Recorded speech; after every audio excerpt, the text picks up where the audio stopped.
it ever the same? Dave, also known as InfectedFlinch, asked if is it ever the same? Are the games that you've sold or just thrown away or given away and rebought, is the experience ever the same as the first time that you had these games? Now, my entire gaming history is about pirating, so that makes it a little bit strange, maybe, but in a sense, I reacquire the games that I came across the first time, and I'd have to say that the answer is no. But it's not the same, is it? Or is it? Is it the same? It can't be the same because I'm not the same. Having games back then was all about discovering them. I played so many games just to find out what they were like. And some of them I would like, and some of them I wouldn't. And I'd maybe stay a bit longer with the ones that I liked, but it was a matter of moving on. And now I feel that I'm like more interested in them, and I want to keep them longer, and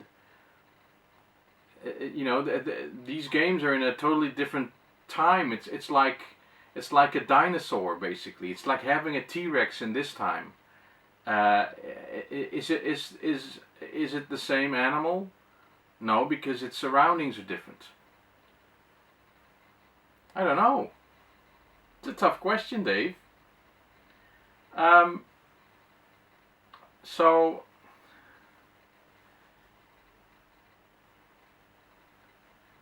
I don't know. So many of the games that I have aren't the ones that I had. I know that I started out collecting the things that I wanted. I think I should look at the arcades. If I fire up Crazy Kong, which is exactly the same PCB that I saw back then, that game and the concept of cabinets just it just electrified me. It's a feeling that I can't describe.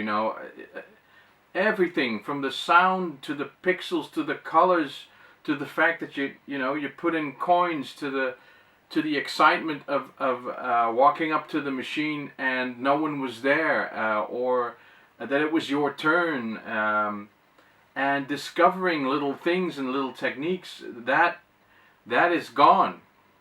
And that was exciting because I was a kid.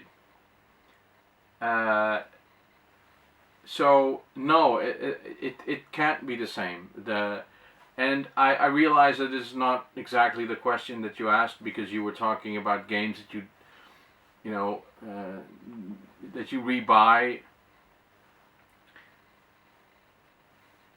No, Dave. I think we've moved on, and I think it's an interesting time, to be honest, to live in, because we're writing history as we go, and we should remember that. We should remember that we're writing history. That the games that are coming out now are really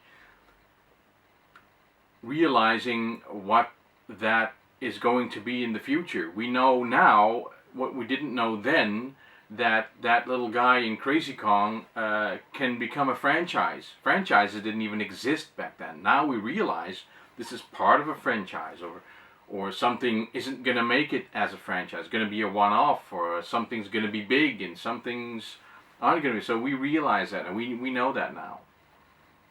And I think that's exciting, realizing where we are. We're the first generation to know about that, to really fully realize what gaming is. And, gaming has never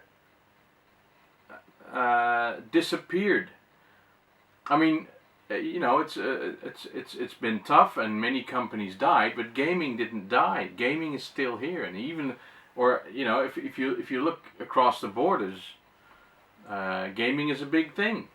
You go to Japan. Not that I go there every week, but arcades are, you know, they have sort of a social function. People meet each other. Well, that's no different than it was when we were still around. It's just the business model has changed. So I say, let's make the YouTubers the YouTubers arcade, which is a family place where you can sit and have a drink and listen to some music and order some food and play a game and walk around, talk to people, have a laugh, and then go home.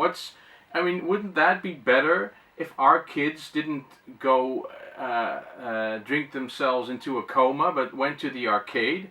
I'd love it if if my kids said, "Well, I'm off to the arcade. See you later."